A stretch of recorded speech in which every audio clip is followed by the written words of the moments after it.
Welcome back to another episode of the Less is More Sports podcast. Because the 2-minute drill got a lot of positive reviews last week, Matt and I have decided to run it back and do the same thing this week because we got a lot of topics to talk about. And here joining us into this week's 2-minute drill is my trusty friend Bean, who has been a very bad boy. He's too cute to be bad, and you know it. Shh, you weren't supposed to tell him that. His ego is... No. He probably does, but his ego is already through the roof.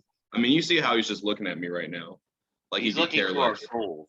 He is. I was literally getting on him, and I was literally staring at him, and he just gave me that look like, why are you talking to me? Put me down. Get on my level. But I don't know if I can get on your level, but that's pretty hard. You got an eye booger, though. But then, there you go. Oh, Bean. But anyways, we got a lot of topics to talk about today. But before we get going into those topics, we all know why you all come here. You all come for the movie takes or the music takes, and then you stay for the sports takes. So, Matt, I want to get one thing off my chest real quick, and that is I am angry. I am angry that whoever decided that it was a great idea to do a joint album with the GOAT himself, Lil Wayne, and somebody named Rich the Kid. And let me tell you, that joint album, Trust Fund Babies, Wayne carries him throughout that entire album. I know you're not a big hip hop fan, but Wayne snaps every freaking verse. And this Rich the Kid guy, I'm like, oh gosh, just get him off the screen. Get him off. Get him off. It's bad. I understand what Wayne's doing. He does this in a lot of his albums. He brings on somebody who's not as established, puts him on an album with him, hoping that they could get some recognition. I understand that. But oh my gosh, he was terrible. It was so bad, and I'm angry. I've been angry since I heard it on Thursday night or Friday night, whichever night that was. Anyways, I even texted so many people and was like, I'm so angry about this. So that's what I'm angry about.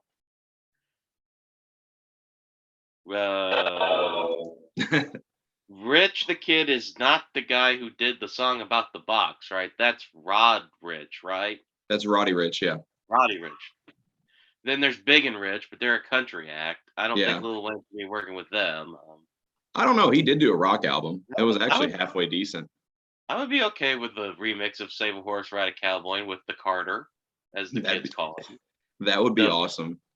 He did that Banana Boat song by Harry Belafonte as a sample. I know that. He did that album that was always in Walmart that scared me of that kid wearing the graduation outfit. The Carter 4? I don't know why that album cover always freaked me out, but when I was a kid, I would just walk by and be like, get that thing away from me. I didn't like how the kid looked at me. I have that album in my house right now. If you get out of line, I might just pull up the album just to scare you real quick. And then the show just derails because I'm in a fetal position, crying, no graduation, baby, don't kill me, please. Hey, fun fact though, when I was a kid, my cousin held me down and made me watch the original It movie. So now anytime on a Friday night, everyone remembers going to Blockbuster, getting some candy, and then getting a movie. If there was the aisle that cover was on with the clown, I couldn't even walk down that aisle. I was so freaked out by that movie as a kid. And now I saw the remakes and they were actually pretty good. I enjoyed those. I was about to ask, we have to ask when someone's seen both, which It they prefer. If they prefer Tim Curry or the Skarsgård. I think they both did wonderfully. They did, but I'm going to be honest, I prefer Bill Skarsgård's performance because I feel like he was actually more creepy and maniacal, where Tim Curry was more evil but comic relief. Kind of like you have Prince Albert in a can? What? I exactly. I love that scene though. Skarsgård was just flat out creepy. The way he talked, the way he walked, everything. His performance is just oh, okay, this is actually freaky. If I had watched that version as a kid and listened to him, I probably would still not be sleeping right now. That's definitely true. Did you know he could actually do that thing with his eyes in real life, and he did it on set to freak people out? Yeah, he did it to Bill Hader, I believe. Who's hilarious. And if you haven't seen Barry, you should definitely check out Barry. But Good speaking of show. also movies that came out, Matt, have you gotten a chance to see the new Venom movie? Yes. It was saved by the post credit scene. I have to admit, I liked it, but then that post credit scene, which I'm not going to spoil because Yeah, I don't the movie's only been out for like a few days. But there's a post credit scene that you need to be watching because you will audibly squeal in the theater I did. because it's so unexpected. I definitely squealed in the movie. I definitely squealed in the theaters. It'll get It, you hyped for December, I believe. But that's all we're gonna say about it. We yep, can't spoil this movie. Tom yep. Hardy does a really Tom Hardy does a really good job with the Eddie Brock portrayal because he does a good job of like portraying like a person who looks like they're possessed by some kind of entity very well with the slovenly tough guy kind of look. I really appreciate his take on the character. I just love him and Venom's relationship throughout the movies, though. Just how they're always bickering back and forth. Like that cracks me up every time. And Eddie's just It like, "Hey, reminds you of calm down. what? Yep, calm down. Hey, yo, no, we cannot eat Mrs. Chin." Woody Harrelson was also surprisingly entertaining in that movie, but Woody Harrelson usually is. I was like, He's I, better I than wouldn't say surprising. Like Woody Harrelson's a great actor it's just he plays unhinged so well. I forget how well he plays unhinged. for sure. And of course, like it was nostalgic for me because Carnage was one of my favorite movie villains growing up, or my favorite comic book villains growing up. He's just a savage. He is. Those symbiote characters on Spider-Man are always like so freaking cool because they just take forms. They eat people. They're really cool. That's the bottom line. You don't get that with as much as I love Batman, you don't get that with Batman. No, I mean outside of the Joker, some of Batman's villains are very forgettable in my opinion. But the Joker's great, but some How of his dare other you villains. Fight Man and Condiment King and Calendar Man, the Mad Hatter, Egghead.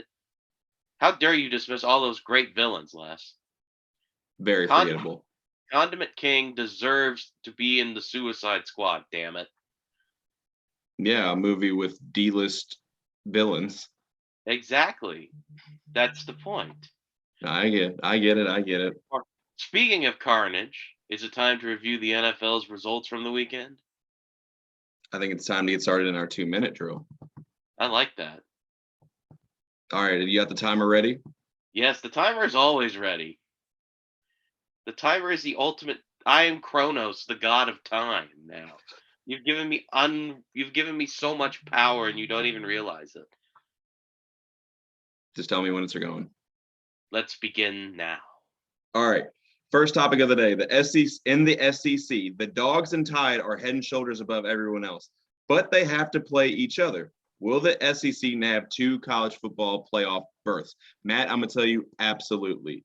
Look, I have come to the realization that it is the Tide, the Bulldogs, and everybody else. And there is no way that you are going to be able to get fan interaction while not having the 2 clear-cut best teams in college football. So yeah, I'm going to keep my answer short, simple, and sweet, and absolutely. I agree with you. The only reason I don't see that occurring is if there's a strange occurrence in the SEC championship game where Alabama wins by like 49 points or something. They win 49 to nothing.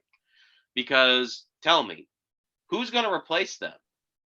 Who will take one of the other spots? You've got one loss Oregon, who just lost to Stanford on an untimed down. You've got Ohio State, who's lost to Oregon, who lost to Stanford. The domino effect is happening to the point where really you may only end up with 3 undefeated teams who are worthy of being in that spot.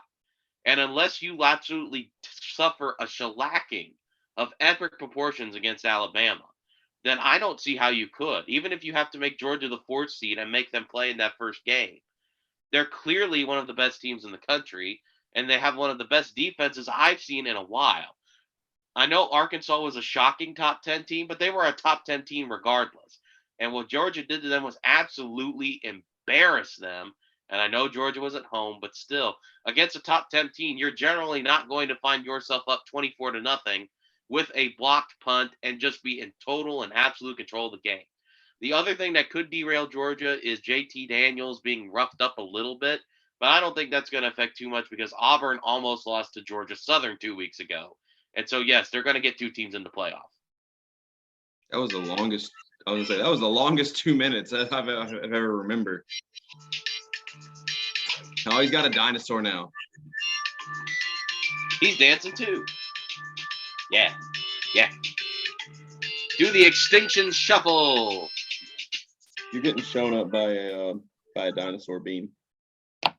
No, I don't think that's gonna happen, but Bean's too cute for that. All right. That's So true. on to topic number 2. On to topic number 2. Cincy, the dream is alive. How did Cincy withstand the Notre Dame comeback? And is Jack Cohn done?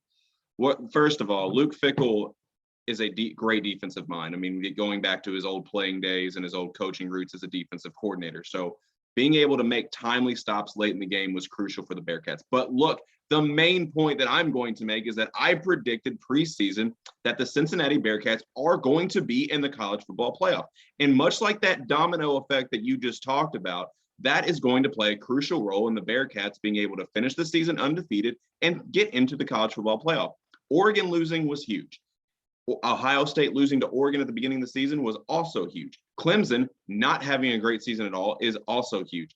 So Oklahoma having their struggles right now is also very key. And we all know that Georgia and Alabama are going to come out of the SEC. So the 3 and 4 positions in college football are very open right now. And the Bearcats have as good of a resume as anybody to get in right now. And I told you also, shout out to Desmond Ritter, my St. X boy as well. You just have to get in the same X shot every time. We're going to have to stop talking about Cincinnati.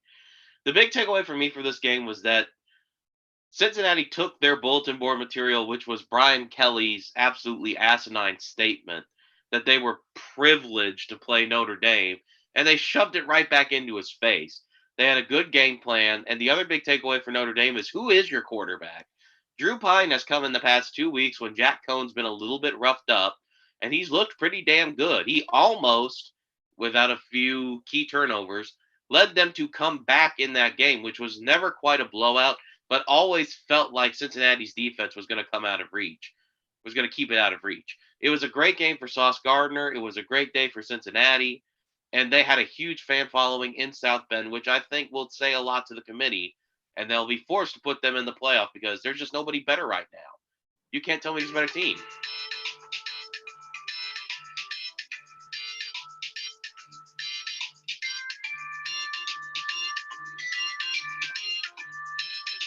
I'm doing the Tobey Maguire thing down that subway, kind of. You can't see it.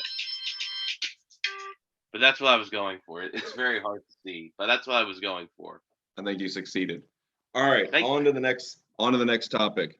Tom Brady goes back to New England and gets a win over his former coach and team 19-17. How do the fans react, and how is the Gronk injury going to impact the potent Bucs offense? Well, first of all, this was vintage Tom Brady. Not always winning pretty, but winning at the end of the day. It was a close game. Bill Belichick did a great job on the opposing sideline of just calling up some great plays to stay within the game. But I think the big takeaway from that game is how important Rob Gronkowski is to that Buccaneers offense. Look, if you look statistically since Tom Brady and Rob Gronkowski linked up, just how much better his numbers are with him playing versus with him without. So it's no secret that the loss of Gronkowski is still going to be huge. However, that being said, I've also been hearing this narrative that the Bucs aren't what they used to be last year. Look, they still have Tom Brady. You can never count him out. Yes, they have some injuries on that roster, but once they get healthy, which will probably be close to playoff time, they'll be at full strength, and then they're going to make another run at the Super Bowl like they always do. But at the end of the day, they have number 12, and that's all you need. But as far as the fan reaction goes, I mean, come on. Are you really going to boo a guy that gave you 6 Super Bowls? No. 6 Super Bowls. That's the end of it. Les, I'm going to disagree with you a little bit because my one big takeaway is I'm a little bit worried about Tampa Bay because that secondary just keeps getting hurt. And Antoine Winfield Jr. got a concussion last night. Richard Sherman, oh my God, what pass interference and 5 completions given up. I know he's new there, but still, you got to get that. You got to fix that right away. You got to fix that defense. That secondary is full of Swiss cheese. And Mac Jones made it look that way. And that's amazing that Mac Jones made it look that way. But it was a great game. It was still a great game plan by New England. They knew what they wanted, and Tampa Brady, for once, did what he did all those years in New England. He New England the Patriots.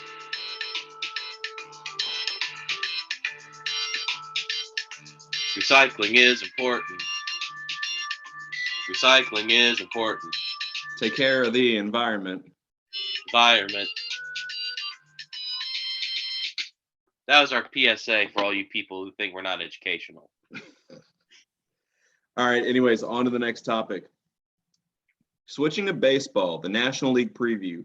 Cards and Dodgers in the National League wildcard game. What are the keys to the Redbirds beating the best team to play in the wildcard game? Oh, wow. I don't know why I just butchered that. But what are the keys in that series and the matchup between the Cardinals and the Dodgers? My number one key is going to be bullpen, because we all know that Max Scherzer is going to get the start for the Dodgers, which means that he will more than likely be going up against Adam Wainwright. Those are two great pitchers in the game, and they can go toe-to-toe for the first several innings that they're in.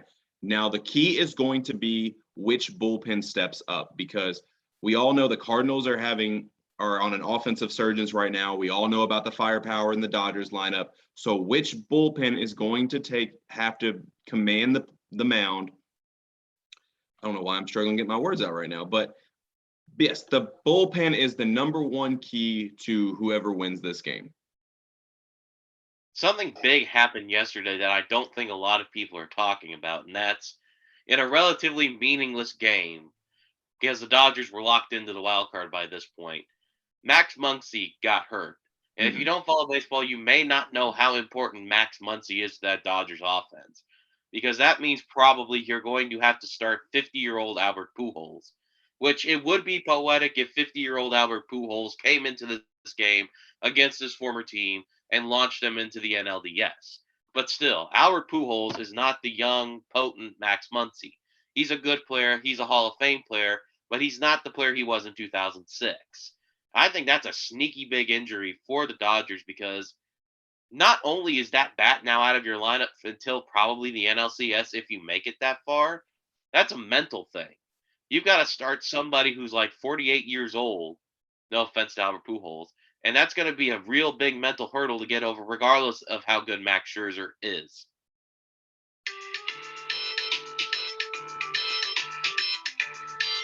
It's the Emperor from Star Wars.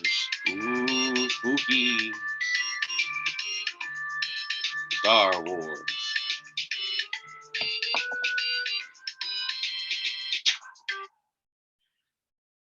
That was fun. That was fun. On to the next topic. And this is a very short and sweet headline. The Saints. Who are they? And I think the headline says it all. Because the Saints right now do not know who they are. After a very impressive showing in week 1, they have struggled the last several weeks.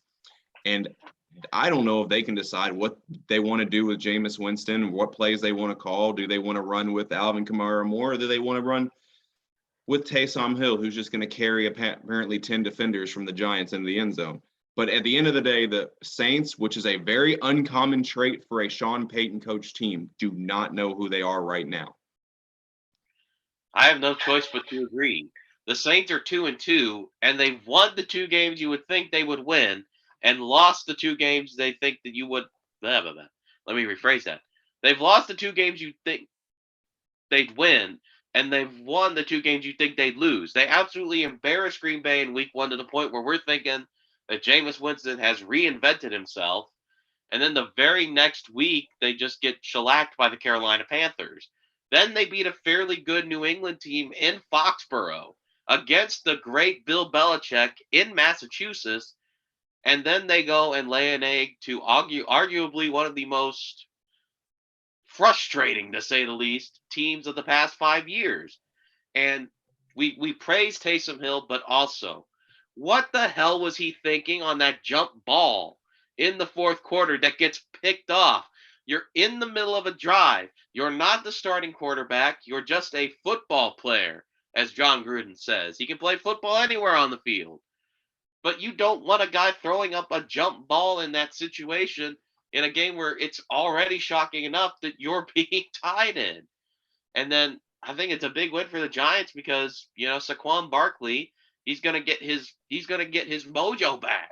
He's already gonna be a player. He's already a great player, and you let him score in overtime like that. Who are you, New Orleans? Answer the question.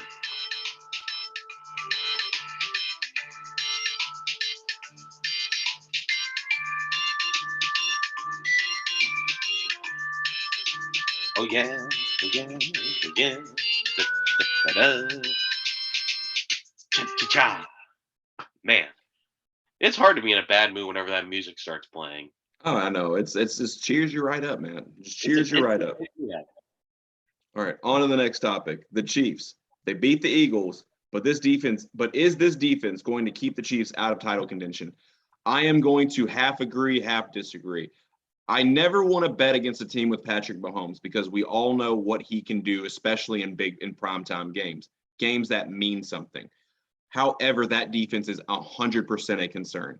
We kind of saw it the first week of the season when they struggled stopping the Browns. Now, obviously, Mahomes was able to pull some Mahomes magic and pull them out and win that game. But then they lose 2 consecutive weeks where they are absolutely torched on the ground. And then they got into a shootout with a team that is struggling in the Philadelphia Eagles. Look, Mahomes is Mahomes. That offense is that offense. They can score points. But as a longtime Colts fan, that is 100% concerning that if your defense cannot get stops, that spells bad news come the postseason. If the Chiefs want to get back to the Super Bowl and win the Super Bowl this go around, that 100% needs to be addressed. Les, I am 100% concerned about the Kansas City Chiefs. You had to score 42 points to beat the Philadelphia Eagles, who gave up 40 points the week on Monday night. So it's obvious that the Eagles have a very limited defense. Excluding the Cleveland game, which is week 1 and it's hard to count, Baltimore has stood you up and the Chargers have stood you up with a few defensive superstars. This Sunday, you have the Buffalo Bills, who are playing out of their minds right now since they took that week 1 loss to the Steelers. They are scoring 40 points a game, and their defense looks like a brick wall. And you're going up against that?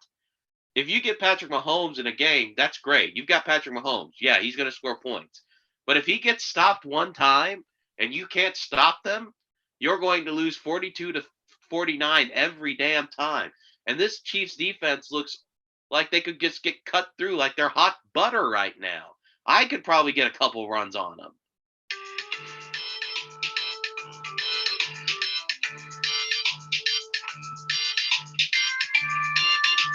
Oh, yeah? I'm trying to do the twist, but it's very hard. Ow. Oh, that was my back. Oh, God, I'm Keep old. in mind, I'm older than Matt, guys. I'm old.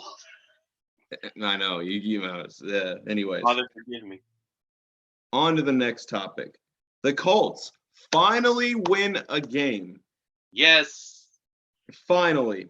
Thank I said, God. after a game where the key to victory was running, the Colts are looking to trade Marlon Mack. Should they? First and foremost, it is great to finally get that first win of the season. It was great to see Jonathan Taylor and the Colts rushing game come alive and see Carson Wentz be able to play through the rushing game and progress with his receivers and make smart football passes. Now, on to the main question of this. Looking to shop Marlon Mack, they absolutely should. Look, they have made it clear with the signing of Nyheim Hines that he's going to be around for a while.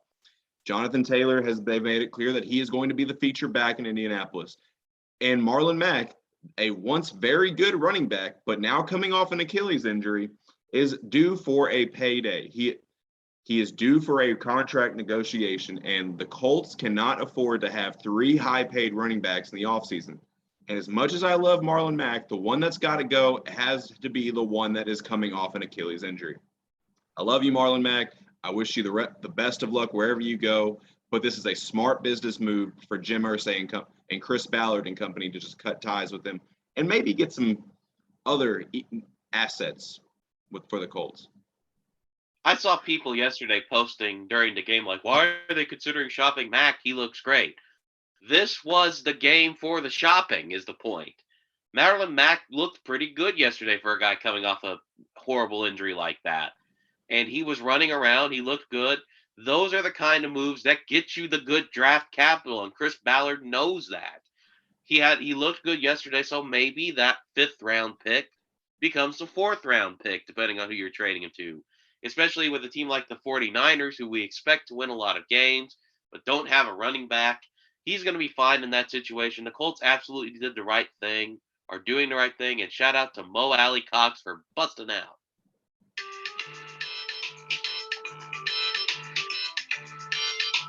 We love Mo Alley Cox. Yes, He's we the do. greatest basketball player converted to tight end of all time. Screw He's you. certainly better than Jack Doyle. What? He's certainly better than Jack Doyle. Well, yeah. No offense to Antonio Gates. I got carried away. I'm sorry, Antonio Gates. Please don't come to my house. I have your jersey from when I was a kid. I do. I have Antonio Gates and LT jerseys from when I was a kid because I love the powder blue Chargers so much. Great. I'm not gonna lie though, if Antonio Gates comes to your house to like give you shit about what you said to him on the show, that actually would be very podcast worthy material. So I'm not even gonna rule it out. I'd That would probably be just awesome. be in Pretty cool. shock. I'd be in like a catonic state at that point. I'd probably just be like, "Would you like some tea?" And he just shows up to your door like Clay Matthews in that one commercial, and he goes, "I will eat you." I'm That would like, be "Yes, sir." All right. Would you Anyways, like to start with my legs? You can just eat me. I'm fine, Antonio Gates. Please, just be merciful. I beg of you. all right. Time to move on to the next topic, and it's a preview from the American League, where in the first wild card matchup we have a matchup between the most heated rivalry in baseball, the Red Sox and the Yankees. And I am blocking out several words that Matt used, but we all know that Matt does not enjoy fun. But I am all for the AL wild card getting kicked off by the most heated rivalry in baseball, and that is the Red Sox and the Yankees. I And hope they both lose. which team from that division am I rooting for? I am going to have to go with the New York Yankees because I absolutely cannot stand Boston sports. I cannot stand Boston sports fans. And you know what? I really like Aaron Judge and a couple other players in the Yankees. So Yeah. I don't like really either team, but I'm going to have to roll with the Yankees. If I'm forced to, I'll pick the Yankees. But I'm not going to talk about the Yankees or the Red Sox or ESPN's wonderful dream they're having right now, where they act like they care about baseball one day out of the year because it's the frickin' Yankees and Red Sox. They didn't win the division. They're in the wild card game. Let's talk about the White Sox, the Rays, and the Astros. 3 teams who look very good, who look amazing, and one of my favorites, I'm going with the White Sox in the AL.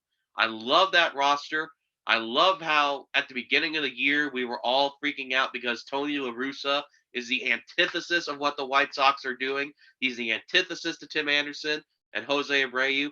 And instead of collapsing, they've just become one of the most electrifying teams in Major League Baseball. They may not have as sterling of a record or as sterling of a pitching staff as the beloved Rays or even the Yankees, but that team is fun to watch. Chicago's already won 1 title. It's only fair the White Sox should get another. I love the Chicago White Sox, and I actually think Tony La Russa, as much as I hate him for his Cardinals days, is starting to thaw out and become even more adorable as an old man. Let's go White Sox. White Sox. Jersey flex. World Series Shuffle. Jersey flex. Oh, God. You didn't do that during the Cardinals bit. I should have. You should have. It was a missed opportunity on my part. You didn't. I did not give you a warning. Ha ha. All part of my evil plan. All right. Very well. Very well. I cannot even talk today. This is rough, man. I can't even talk right now. All right. Anyways, on to the next topic. Iowa versus Penn State, a huge Big Ten battle this week. Who is the bigger threat to make the college football playoff? Matt, you may disagree with me this week because of the complete curb stomping that your Hoosiers took from Iowa week 1, but I am going to roll with Penn State. That when I watch Penn State play this year, I'm very impressed from what I've seen from Sean Clifford. We all know that they have a very good defensive unit. They have a good running game.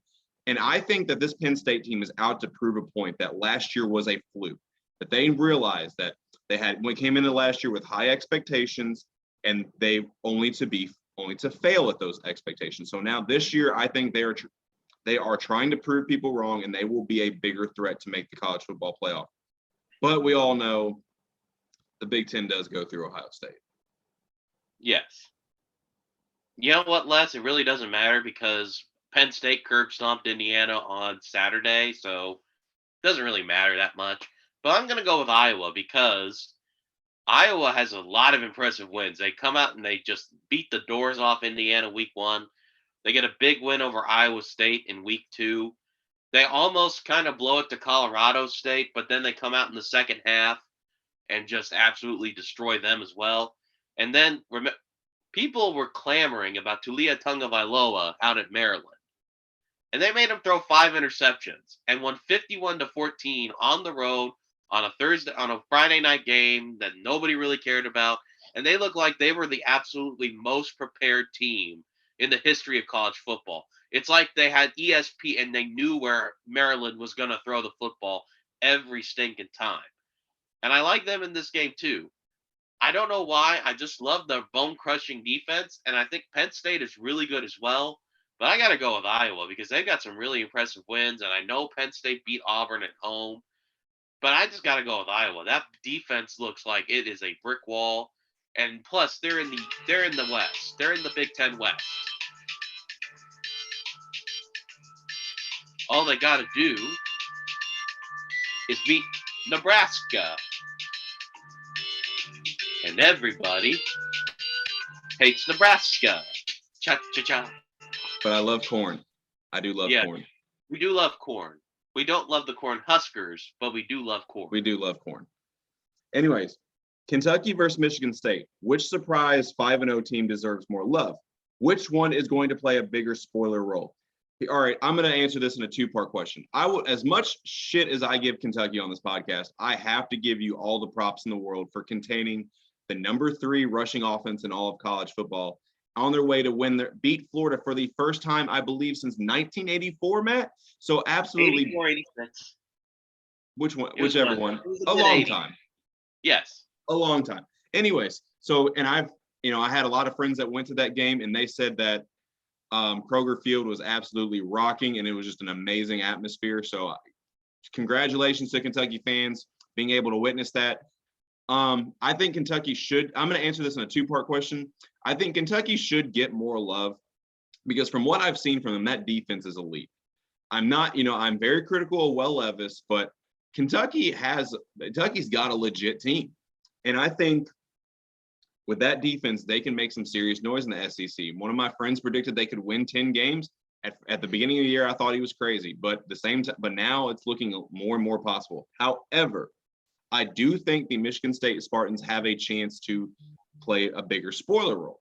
And the number one reason being is that the only team left on Kentucky's schedule that they could really spoil is Georgia. And I'm sorry, with how the Dogs look, no chance in hell are they beating Georgia. Like I said, it is Alabama and Georgia and the rest of college football. They are just head and shoulders above everyone else. But I do believe that the Kentucky Wildcats deserve a lot of love. I 100% agree that it is Kentucky because Kentucky's, like we said, we've given Will Levis a lot of slack on this show, and he's deserved it. He played horribly Saturday night, but Wan'Dale Robinson took a screen pass and just ran with it. That was a score. Chris Rodriguez, regardless of whether or not we talk about him and Bean, he played amazingly as well. He showed away some breakaway speed. Kentucky looks like a very complete team right now. And we know don't forget the special teams play. That's true. And the blocked field goal return. So I am picking Kentucky, even though they're going to lose to Georgia. I think they'll beat LSU if they play as well as they did. The SEC East. It goes through Georgia. Cha-cha-cha. It really does. It really does. Texas wins a shootout against TCU. Bijan has a career day. QB plays well. Who is bigger in starting the Sark era right? That is actually a great question because as much as the Sarkisian offense plays through the running game, so people would think the obvious answer with that is Bijan Robinson, and he is a very special back. However, when you have an offensive-minded coach, the number one thing that you have is to have the guy that you are confident is your QB1. That is the perfect way to start off your era with your program, and Casey Thompson has proven to be that guy. So this was more important to get that QB1 decided in the Sark era. So gonna roll with Casey Thompson on that one. I am actually going to disagree with you, and I'm kind of surprised I am, because the one thing I think of when I think of Texas, Texas has produced one Hall of Fame quarterback in the NFL, and that was Bobby Lane, who played for the Detroit Lions when the Detroit Lions won NFL championships in the 1950s. But what I do think of, the first thing I think of when I think of Texas football, I think of Ricky Williams, and I think of Earl Campbell, and I think of guys like that. And B. John Robinson is doing everything within his power to etch his name on that stone with those all-time great players, and probably end up being a first-round draft pick with the way he's playing. And I understand having a quarterback is very important in the new way we play football, which is all air raid attack, air raid this, air raid that. But Texas is moving. No, that he won't be there when they do this. But Texas is going to move to the SEC, where that kind of stuff is a little bit tougher to do. And when you have a young quarterback like this, you need to get him experience. And what better way to do that than by having him shoulder the burden of trying to score? And when you have a guy like Bijan Robinson on the field with you every play, a veteran running back who seems unstoppable, I think Bijan Robinson is a godsend for this new Texas offense. He is going to make some noise. He's definitely going to make some noise. That was You love you. but that was not. Yeah, I do love Bijan Robinson. Hook 'em horns, baby. He may win the Heisman, but we're not sure. Very least, Doak Walker. Yes, Doak Walker. He better win that. Good Lord, if he doesn't, I'm going to protest. I think the kid from Michigan State has a very good chance as well. I think Bijan Robinson will separate himself. He needs a moment, but it will come. It will come next week against the Sooners. Mark my Probably. words. Because what better place? What better place? Absolutely. The NBA preseason begins. Are you looking for anything this preseason? I'm only going to say that the NBA preseason is just going to show how head and shoulders the Lakers and Nets are going to be from the rest of the NBA. Because we all know that in a shortened season last year, that the Nets and the Lakers were the two best teams in basketball. Now that everything is semi back to normal, rosters reloaded, we're going to see that the Lakers and Nets it is the Lakers and Nets, much like Georgia and Alabama in college football. It's them, it's the Lakers and the Nets, and that is it. That is who is going to be in the NBA Finals this year. The thing with me in the NBA preseason is like all preseasons to me, other than baseball, because baseball I feel like has more of a we're really trying to shape the roster out feel to it. Mm-hmm. The NBA preseason feels more pointless to me than anything. Yeah. And I mean, Taylor Horton-Tucker had a great dunk yesterday, and the guy the Nets drafted 27th overall, Cam Thomas, looked pretty good. But those guys, are they going to be playing any real meaningful minutes when, Taylor Horton-Tucker maybe. But who's going to play more meaningful minutes when the bell actually rings and the game counts? So for me, it was interesting to see the Lakers' new old lineup because it was like last year never happened. Because you've got Dwight Howard back, you've got Rajon Rondo back, you've got the old gang back together, and they're playing with LeBron. But the difference is now you've got Carmelo and a couple of other old guys. So they're not even going to be playing much, I don't think, especially in the preseason. You're not going to risk injuring those guys when they're already old. But my big takeaways from what little I've seen of yesterday's game like that was that Malik Monk looked pretty good. For a guy we kind of maligned as a Lakers fan, like, Malik Monk, yeah, that's not going to matter. He had some good shots. And Kendrick Nunn, he looked pretty good too. They're a deep team. They're a deep team.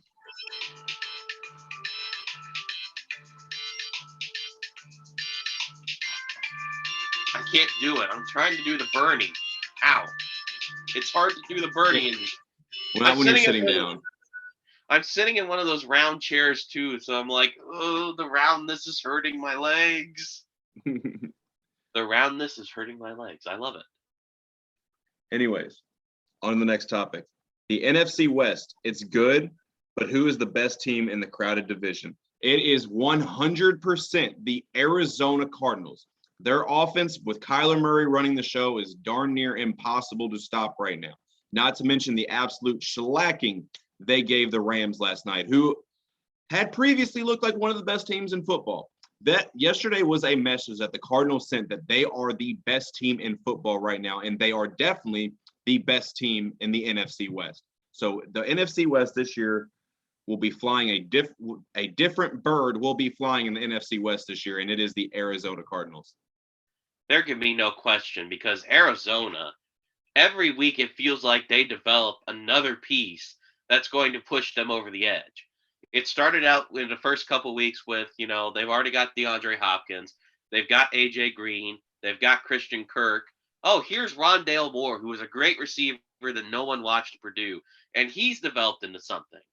Now, especially yesterday, they had over 100 yards rushing from James Conner, the former Steeler, who looked really good in that game against the Rams. The Rams defense, which looked like they could stop anything Tampa Bay sent at them last Sunday, looked completely shell-shocked by just the way Kyler Murray was getting out of the pocket, finding Rondale Moore, finding Christian Kirk, finding James Conner right down the field. That offense is starting to develop into something very scary, multifaceted, lots of weapons, and lots of speed. And the one thing I heard a lot of people talk about being potentially just undoing them was the defense. And the defense has even looked pretty darn good. They give up a lot of points, but they come away in big moments because they have big playmakers in the secondary, especially Buda Baker, who's really become one of his own. So, yeah, it's the Cardinals. There can be no denial of the Cardinals' greatness right now. High flying birds.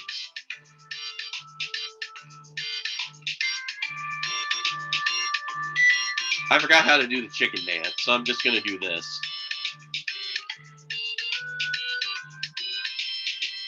Bum, bum. All right, now I remember how to do the chicken dance. Who does the chicken dance anymore? Who does the chicken dance anymore? Drunk white people at weddings. Fair statement. Anyways, the Broncos. Did the Ravens expose them, or is this team still contending to battle in the AFC West? I'm going to go with no, because I was never sold on the Broncos to begin with as a long-term good team, because in their previous 3 wins, their opponents' record are a combined 0-9.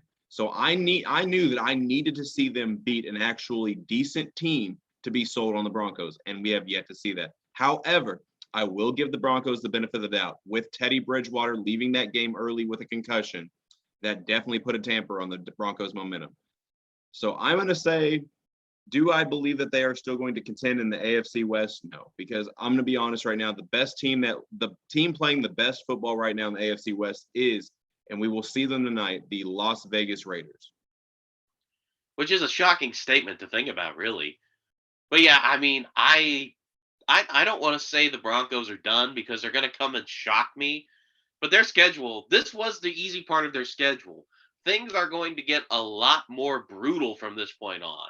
They've got a lot more divisional games. They've got the interconference matchups. It's going to be tough for them to get to the amount of wins needed to make the playoffs. I think their defense is legit. They kept the Ravens from scoring a lot of points. I mean, 23 seems like a lot, but in the context of that game, it could have been so much worse. But I don't really think Teddy Two Gloves makes that big of a difference. He's a good quarterback. He's a good game manager quarterback. I don't think he's going to be the thing that sets you off as a Super Bowl team. But he's definitely better than Drew Lock. And Drew Lock is going to be starting maybe next week. Hopefully that's it. I don't want Teddy Bridgewater to stay injured. But that defense is only as good as the offense will allow them to be because they're going to be playing from behind a lot to the point where, 23 points is a death sentence because you're just not scoring it. So, yeah, Broncos, you're done. Broncos are going to the glue factory. That was brutal. I'm sorry.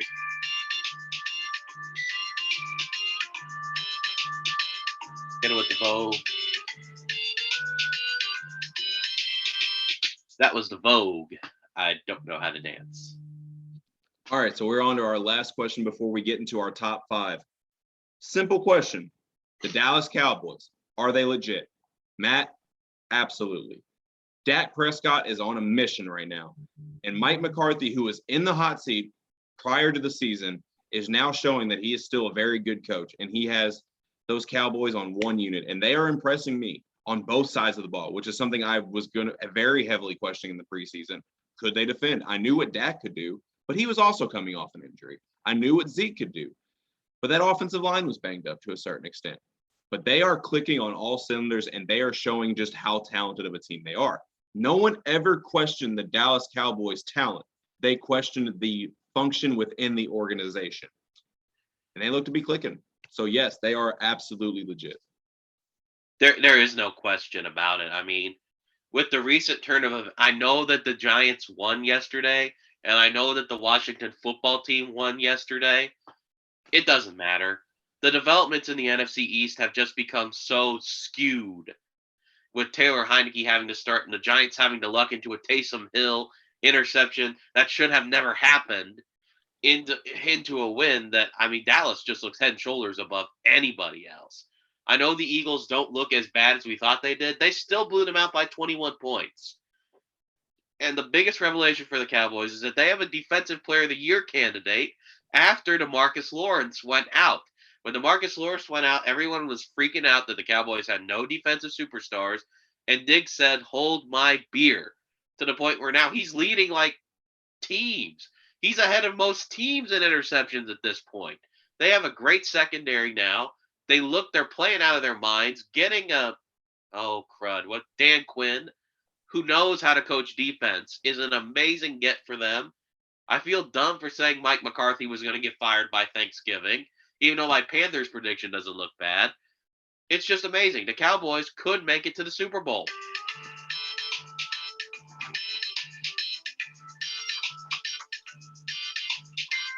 Yeehaw! Dallas Cowboys to the Super Bowl. It might actually be their year. We love you, Dak. All right, now we are on to everyone's favorite portion of the podcast, which is our top five. And maybe we should have ended the 2-minute drill with this question, just so it could have transitioned perfectly into it. But in honor of Tom Brady returning to New England last night, we are going to give the top 5 revenge games that we have seen in our lifetime. So, Matt, am I going first or are you going? You go. You get to go first. All right, so my number 5 is Joe Montana versus the San Francisco 49ers. We all remember the Hall of Fame quarterback that is Joe Montana and his 4 Super Bowl wins with the San Francisco 49ers. But at 36 years old, bless you. Sorry. Go. But at 36 years old, Joe Montana was seen to be as too old, and they were ready to move on to the next portion of their tenure and move on to the young and popular Steve Young, pun intended. But anyways, Joe Montana returns to Candlestick. I believe it was still Candlestick back then. Could be wrong. Could be wrong there. It had to have been Candlestick. Yes. So he returns to Candlestick and beats his former team, showing that he still has it. And at the time, why he, at that point in time, was the greatest quarterback of all time. My number 4 is one of the best type of revenges you can have. After an infamous call that we had never even heard of in an AFC divisional game, where John Gruden was fired by the Oakland Raiders and then has since taken up, and then with Tony Dungy leaving for the Indianapolis Colts, takes over the Tampa Bay Buccaneers and one of the best defenses of that era. So, and he returns to play his former team only to give him a complete shellacking, showing that I did not deserve to be fired. The Tuck rule was BS, and we should have advanced, and I should still have my job. And I'm going to show you while I kick your ass with my new team. So you got to love it. You got to love it. My number 3, Eli Manning and the Giants in New England's perfect season. As great as that Super Bowl was, as great as that Eli Manning escaping pressure and then finding David Tyree down the field only to catch the football on his helmet to set up the game-winning touchdown, what people forget about going into that game is that in the last regular season game, the Giants stood in the Patriots' way from the Patriots finishing a perfect 16-0 regular season. Not only would the Patriots win that game, Tom Brady would set the, at the time, single season touchdown pass record with 50 touchdown passes. And on that same pass, he completed it to Randy Moss, who broke Jerry Rice's single season reception touchdown mark. But Eli, being the savage that he was earlier in his career, says, you know what? We may have given you the perfect regular season, but we're going to take away your perfect season with the Super Bowl. So Eli and the Giants get my nod for the number 3 spot on my revenge games. Number 2 is sentimental to me because I'm a lifelong Colts fan. We all remember the old narrative that Peyton Manning, he couldn't get it done in the playoffs. Most playoff losses of all time. He can't get past Tom Brady. Well, 2006, things were different. Despite trailing by 18 points at halftime, Peyton Manning and the Colts orchestrate a come-from-behind victory to knock off Tom Brady and the New England Patriots and on his way to win his first Super Bowl of his career. And I can still hear the call, Marlon Jackson, our Colts are going to the Super Bowl. Still gets That's only like my 4th favorite Bob Lamey call. My favorite one, the game is finally over. One that got him fired, unfortunately, but still a good call nonetheless. And my number 1 revenge game, and I was heard about this, and it was compared to Tom Brady returning to New England. So I had to put this number 1 to absolutely destroy that notion altogether. I'm going to take you back to 2011. When a televised event announced one of the greatest players of all time leaving his former team and moving to South Beach to join the Miami Heat. The reaction was not good in Cleveland. Fans were burning his jersey. There was looting and rioting. Dan Gilbert made a bunch of ridiculous remarks about LeBron, calling him a coward. King. Yes, false king. That's my favorite one. Calling him a coward and saying that the Cleveland Cavaliers will win a championship before LeBron does in Miami. How did that work out? Yes, how did that work out? And now the Cleveland Cavaliers would still not have a championship if it weren't for Mr. James himself. But anyways, LeBron returns to Cleveland in a much different environment than what Tom Brady received last night. Tom Brady received all love. LeBron received all hate and all kinds of crazy things. But he went in there and he showed why he was the best player in the game and why Cleveland was lucky to have him for those 7 years prior. So my number 1 revenge game, because of how much flack he got for leaving, is LeBron James returning to Cleveland in a Miami Heat uniform. And that concludes my top 5. That's a pretty good list. I actually thought we were just doing football. So all mine are football, but they're all pretty good too. So my number 5, I have another. I guess Kansas City is where you go when you want revenge, because I have Marcus Allen returning to Oakland after being basically sent off for being too old from the Raiders and scoring 2 touchdowns on his former team on Monday night. That's pretty, well, not on Monday night. Still, scoring 2 touchdowns on your former team. Basically, it's the same story as the Joe Montana story. Marcus Allen was a Super Bowl MVP, but the Raiders were like, oh, you're too old. Al Davis wants to save some money. So he goes to Kansas City, divisional opponent, and scores all over his team. The reason it's low is because it's a cool story, but that's about it. It didn't have any playoff implications, but it's still a very cool story. So that's my number 5. Marcus Allen returns to Oakland with Kansas City and scores a touchdown. Number 4, I absolutely love this one because there's a great quote that goes with it. He's eligible for the Hall of Fame this year, but we all know and we love Steve Smith Sr. as he is now. And he was a Carolina Panther for life. He made the Super Bowl with them. He was a league-leading receiver with them. Steve Smith is a great receiver. But much like other players, he got old too. And so he signs with the Baltimore Ravens, who need a receiver. This is the mid-2000s, mid-2010 Ravens, trying to find their way with Joe Flacco and whatever John Harbaugh can throw together. So he gives us one of the great quotes of all time by saying before the Panthers game, who they happened to be playing the Ravens, because I still think he planned this. He says there's going to be a lot of blood and there's going to be a lot of guts on the field. And sure enough, he lives up to that. He has over 100 receiving yards and a couple touchdowns in a rout for the Baltimore Ravens over the team that cut him. And on that quote alone, there's going to be a lot of blood and there's going to be a lot of guts. I got to give my nod to Steve Smith for number 4 when it comes to revenge games. Didn't he also say that he could run, being an old man, he could still run circles around the entire Panthers secondary? Yes, he did. And he told them all the ice. He looked at him after the game and said, "Ice up, son." Steve Smith is just an amazing, amazing trash talker and a great athlete. Moving on to number 3. Now, this is a weird one because this is one in the only example in which I could find that was a great game where the guy who was seeking revenge actually lost, but it didn't feel like he lost. Unless you'll remember this game, because Peyton Manning was essentially cut by the Colts after that surgery and the horrible year with Curtis Painter that we don't like to talk about. Well, he comes back with the Denver Broncos. He's going up against Andrew Luck. It's Sunday night. The atmosphere is just electric. I think everyone with a soul was crying about it.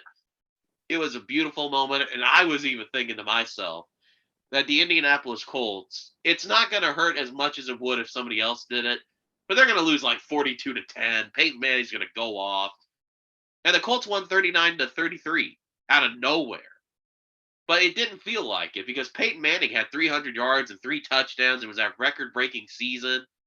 And you're just like, you had to feel like the vibes. It was like your old friend had come home and you just wanted to give him a big hug regardless of what the outcome of the game was. And, Indianapolis showed him the proper respect and the proper love, and they always will. They always will. Because Peyton Manning is an amazing human being, and I love him. And that's the bottom line. Number 2, here's one that I always think is hilarious because it's one of the great what-if scenarios of the NFL. Because remember how the Packers feuded with their current quarterback over the summer, and Aaron Rodgers, was he going to come? Was he going to demand a trade? Well, remember the last guy that did that? Brett Favre. And when he came into the division and played for Minnesota and just played lights out, man, those games in Lambeau were good. The Lambeau game where he just comes in and takes hit after hit, he gets booed, he scores on him, and leads the Vikings to look like they're a playoff juggernaut. And it looks like they were going to make the Super Bowl, and then Bounty Gate happens, and I still wonder what would have happened if Brett Favre actually won that NFC title game and doesn't throw that interception, because I can't imagine how Packers fans react. But in those 2 games against the Packers, he's got at least 4 touchdowns. It was an amazing series of games just because of the animosity between Brett Favre and the Green Bay Packers fan base and coaches and everything. So that's my number 2. Brett Favre beats Green Bay en route to an NFC title game appearance after he's casted off for being, once again, too old. And my number 1, it's one you had on your list because in my opinion, it's the ultimate form of revenge, and that's John Gruden in the Super Bowl. Because there is no better form of revenge than just sticking it to your former team in the Super Bowl and doing it in such a blowout that people turned the game off at halftime. We know how good that Tampa Bay defense was, although a lot of that was Dungy. You can say what you want about the Raiders and Buccaneers, and did the Raiders throw the game because they love John Gruden so much? Stop it. Nobody loves their coach, especially their former coach, enough to throw the freaking Super Bowl. That's dumb. John Gruden may have had an advantage, but he knew where to push the buttons to get that amazing Raiders team to just shut down. And he did. He stuck it to the Davis family. He brought a title to Tampa Bay, which is one of the worst franchises historically in the NFL. He did what Tom Brady did before Tom Brady made it cool. So that's why that's got to be my number 1. An absolute blowout of a game, sticking it to one of the villains of NFL history, and bringing a title to Tampa Bay. That's got to be number 1, regardless of what Tom Brady does. John Gruden, old Chucky, he did it first. So that's my number 1. And that's why I didn't go into too much detail when I put it on my list, because I knew just how much you love that revenge moment. And I wanted you to be the one to tell the story, just because no one else can tell a story like Matt McClellan. Even when he's got a cold, baby. That's right. And even when should have eaten before this podcast, because all the viewers know I've had several word vomits. And that's the key, guys. We got to eat before every podcast. You got to eat. Eating is good. Sponsor You got to us, eat. Valley. Sponsor us. All right, Les, do you have one thing you'd like to add that we didn't talk about that we should have mentioned during the show, or? I'm going to talk about I'm going to give Kentucky fans a moment to myself to where I say that I was incredibly impressed with the performance against Florida. And I know that I am extremely hard Kentucky fans on you all on this podcast, as I am to Louisville fans. It all comes with the territory of being the outsider in a local city. But that being said, Kentucky fans, this was a great moment for you all.